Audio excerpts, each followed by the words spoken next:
campaigns such as Barato sa Lazada, which focuses on the platform's further expansion in Mindanao. The Honor X5B and Honor X5B Plus, along with the entire line of smart devices from Honor, will now be more accessible to more Filipinos across the country. Now, just before our program, I was given the opportunity to check out the specs, to check out the pricing, the Honor X5B and the Honor X5B Plus, and I feel like what's not real amazing. I feel like it's just, you're gonna be surprised at just how affordable these phones are. And knowing Honor, of course, with their strong lineup of smart devices, I fully know that its performance, its operating system, and its overall functionality are not going to be compromised at all. So I know, and I can feel that you guys are excited to know more about our best value products this afternoon. So here to walk us through the Honor X5B and the Honor X5B Plus's incredible features and pricing, please welcome here on stage Honor Philippine Digital Marketing Manager and Content Lead, Mr. Ison De Guzman. More round of applause, please, ladies and gentlemen. Maraming salamat. Guys, today is a different kind of presentation. Let's twist things up a bit. So, I just want you guys to go to your core memories right now, and I want you to have a bit of walk back in memory lane. Shall we? Yes? Alright, so I'm just going to interview two of you guys right now. My main question for you guys is, try to remember your first smartphone. Okay, so let me go to Cez Di Malanta right now. Hi Cez. I've asked everyone right now, guys, please remember, what was your memory of having your first smartphone? Regardless of the brand, of course. Today is now, but of course, that kung ilang taon na ba yung smartphone mo? Alright, so, but did you remember your first memory of having that smartphone? Yes, super. Back then, I think, back in grade school, I really felt like I belonged. You belong? I belong, Parang yes. You're now complete, something Yes, like that. because back then, hindi pa tayo super digital. We were Yes. still using SMS a lot. Yes. So if you didn't have a smartphone back then, you wouldn't receive group messages. You wouldn't be updated with the latest chika.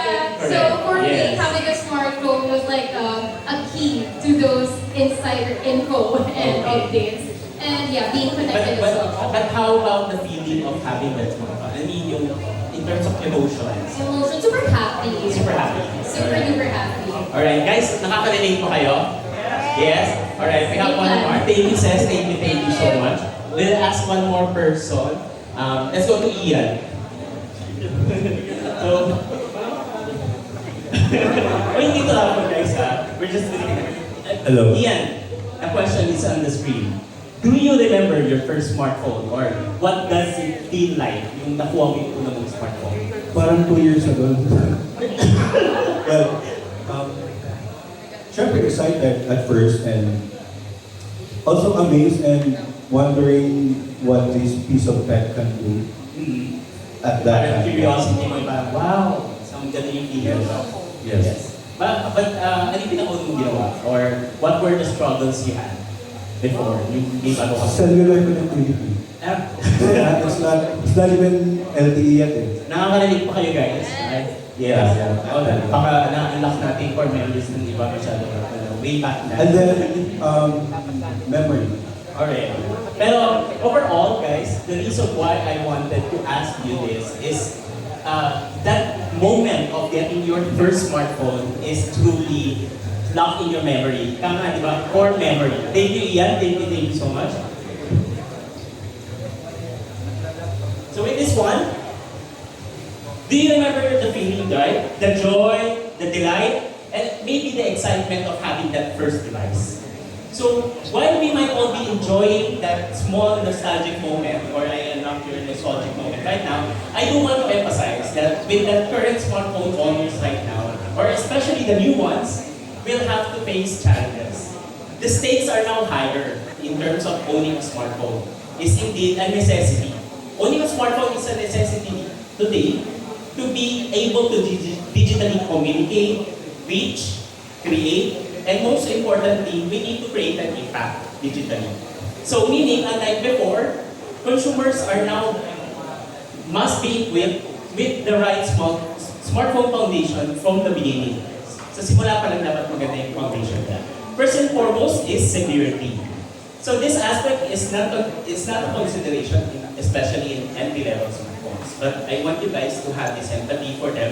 In terms of affordable smartphones, consumers who are first-time smartphone owners are not yet aware of the dangers or the risk of owning one. So that is one of the aspects that we're doing today. So the market right now is really flooded. Flooded with clone and knockoff smartphones that are, yes, they are cheap and attractive, but these are lined with risks as a regular consumer may not be aware of.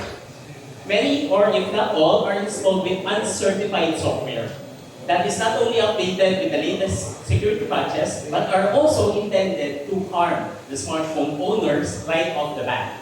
Meaning, as a result, many of these consumers who fall for these clone or knockoff smartphones may become victims of unwanted circumstances such as hacking, scamming, or voice phishing, and even impersonation. So the risks are there. So, nakaka-relate pa tayo lahat guys or naka-experience natin ganito.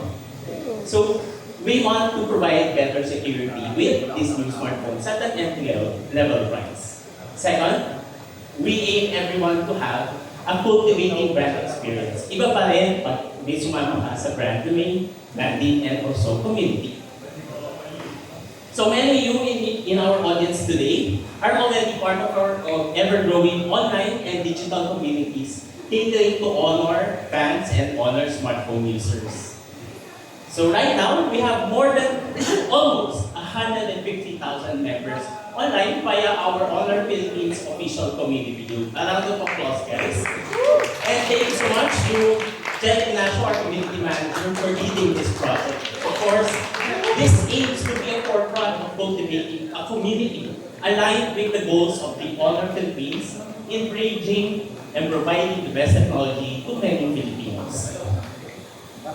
What started as an interest group focusing on the goal of igniting passions and maximizing the smartphone use, whether it be photography, gaming, videography, and so much more, has now become an avenue welcoming new Honor smartphone users and helping them appreciate their Honor devices even further.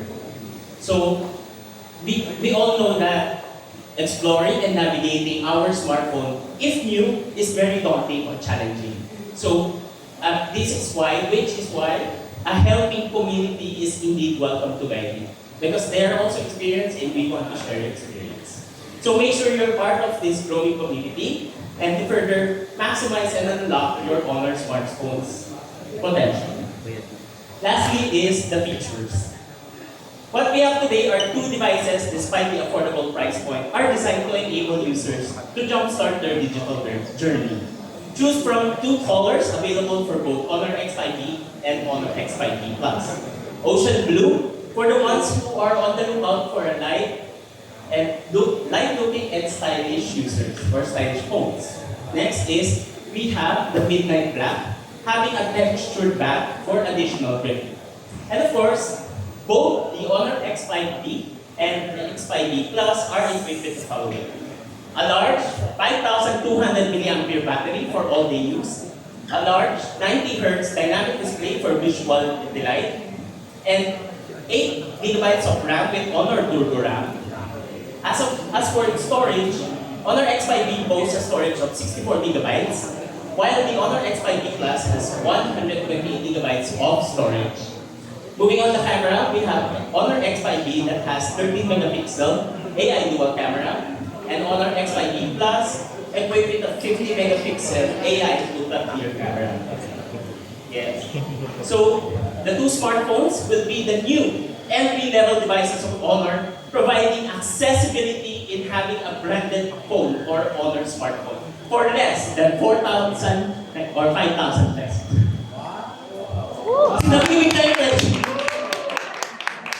With this, the Honor X5P Plus will be available for 4,999 pesos.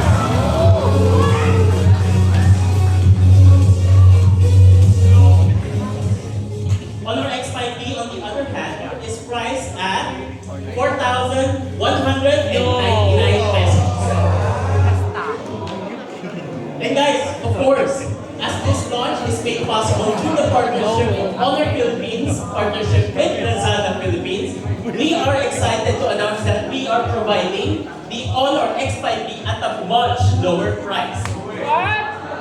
Oh my God! Enjoy! Free shipping nationwide. 100% authentic. Also pre-orders. Through Lazada and get the all-new X5B this coming 4/4 Summit Summer Summit Tipid Sale for only 3,400.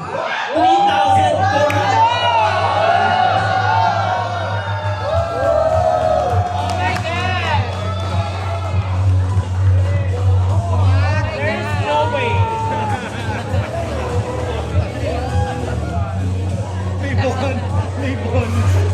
Guys, I'm gonna make pressure.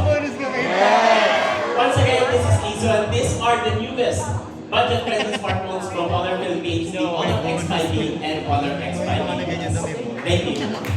Once again, let's give a big round of applause for Sir Eason right there. And there you have it. Ladies and gentlemen, surely the best treat for the Honor fans out there on the lookout for a budget-friendly yet powerful smartphone. So once again, both the Honor X5B and the Honor X5B Plus are now available. And here are the price points. Once again, less than 5,000 pesos. So the Honor X5B retails for 4,199 pesos. 4,199. While the Honor X5B is available, the X5B Plus rather, is available for only 4,999 pesos. 4,999. And of course, through this exclusive partnership with Lazada, Honor fans may check out the Honor X5B this coming 4/4 Summer Sulit Tipid Sale at its lowest price right here, 3,499 pesos. I think that's a great deal. I think you all agree. So ladies and gentlemen, once again, let's bid a big round of applause for the Honor X5B and the Honor X5B